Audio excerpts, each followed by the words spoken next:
Cory Warfield, how are you, my friend? Benny, I'm amazing. How are you?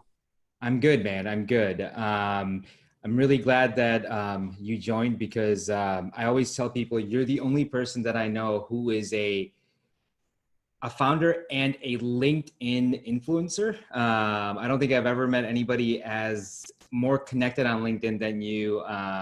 Your posts are great, and you're the only one I know that have people from every single continent almost. I don't know if you have Antarctica yet, but every other continent, connected to you and that you engage with. So thanks for joining.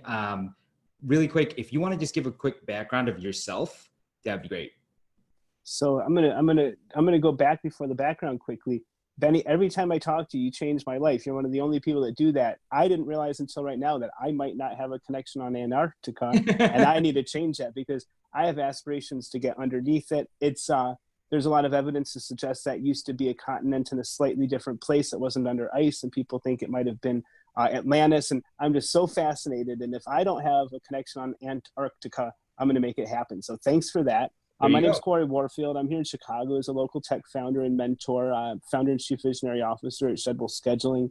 I'm on about 15 other boards of tech companies. A lot of them are here in Chicago, but a lot of them also around the world. And about 2 years ago, I decided to become a micro influencer on LinkedIn just to kind of build up my personal brand and give myself a little bit more visibility as a thought leader in the workforce management space. And for whatever reason these days, I'll get 500 to 1,000 people following me every single day on the platform. Keep growing pretty quickly. So, I'm not near there yet, but I'm fast tracked to 1 million followers on the platform, and it's been a lot of fun.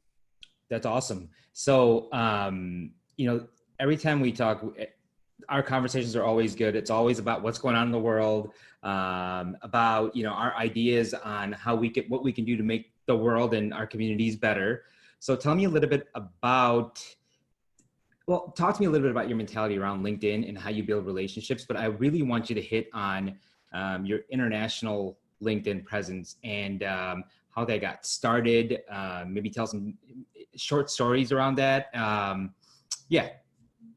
So I think one of the things that I see a lot, specifically with Midwestern founders or Caucasian Americans in the tech and professional world, were really apprehensive to accept people from other cultures and other parts of the world when I was first getting on there. And I thought it was a grotesque oversight. And so I started actively engaging with people from African nations and Australia and India. And the response I got was just overwhelming. They weren't used to getting shown this kind of mutual respect and affinity from people from the professional world in America. And so I started to develop these kind of little pockets of fans. And what I started realizing is it's a different day most of the time in Australia. It's a completely different time of day in India. If I want to get a lot of visibility on LinkedIn, and this is 2 years ago when I was new on the platform, rather than post at 8 a.m. standard central time when everyone else in Chicago is going to post and fight those thousands of professionals trying to get the same eyeballs, why don't I post at 2 in the morning, right? When it's maybe 3 in the afternoon in India, no one from Chicago is posting. People in India are consuming, not posting content. And why don't I put something that might, resonate with them a bit more? And so I started doing that, and I developed this huge following in India. And, then people in Pakistan and Saudi Arabia, things like that in the neighborhood, they started to engage with me as well, Israel. And so you start developing these relationships. And I used to spend probably 40 hours a week on the phone with people from LinkedIn, because once people start to see you on there, they want to get to know you a little bit better. And so I started developing relationships with people in Ethiopia and Nigeria and Australia and South Africa and Ecuador. And people kind of thought that was a little strange at first. And I got to really know people from different cultures and different mentalities and different industries. And for about the first year, so many people were kind of going, why do you have so many connections in India? Why do you have so many connections in the Philippines? What's going on? Well, all of a sudden, Benny, these people are reaching out, wanting to work with us as interns or help with our marketing. These people are making inroads into international hotel chains and restaurant groups.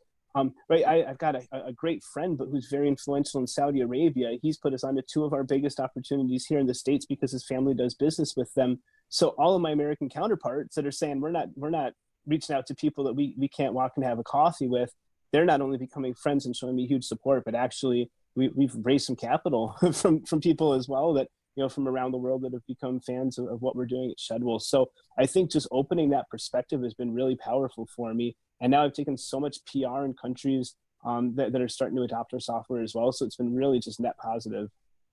That's that's unreal because you're right. Even me, I maybe have a handful of people. Actually, I think they're all from you, from your connections, but that are from other countries. But I never thought about that until you and I talked that first time about like the how much more you could expand. Because I usually focus on like Chicago or like this local area, and I target like finance because that's usually my audience, right? Or my prospects. So from a business standpoint, as the founder and chief visionary officer of Shedwool, like talk a little bit more about how that international LinkedIn presence really made an effect on your business.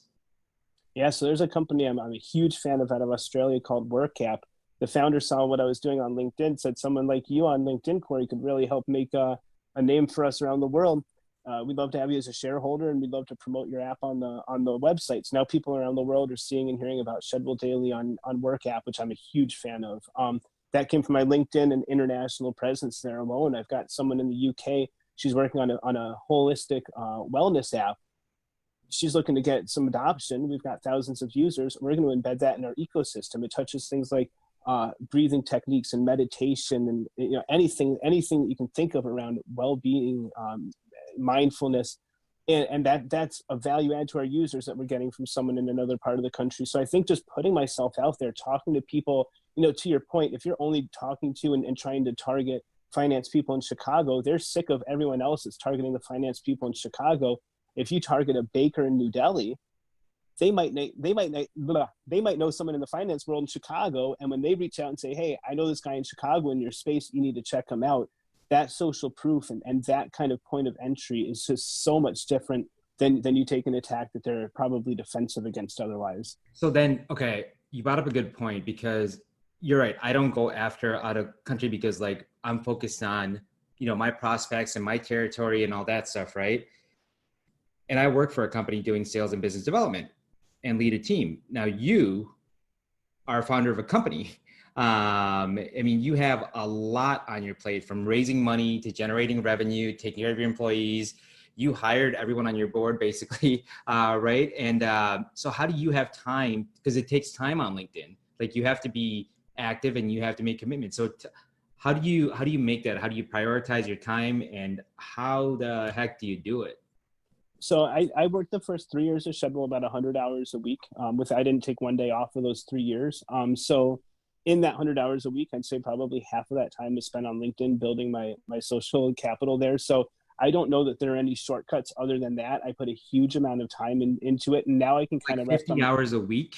50, yeah, probably 200 hours a month I was putting into the platform. And I share with my hashtag link tips ways that worked for me that took me a long time to find out to help people get a bit ahead of that curve. But other than that, I think once you really understand how to focus your attention and your time there, I don't know that everyone needs to put in 200 hours, but I did put in a lot of time to get where I am now. And now I'm connected to people like Les Brown and Tim Draper, and the CEO of Restaurant Brands International, which is Burger King, Tim Hortons, Popeyes, like these huge prospects of ours. They become friends, they become fans, they become customers recently, but it's because of all the work that I put in. So it's like that meme you see with the iceberg peeking out over the tip of the ocean. And to keep us on track, we've got 20 seconds left in 10 minutes, Benny.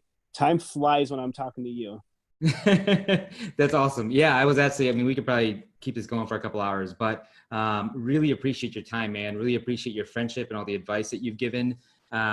Really looking forward to seeing what's going to happen with Shedwool. Me too, and I'm looking forward to sharing it with you and all your audience. You are amazing, Benny.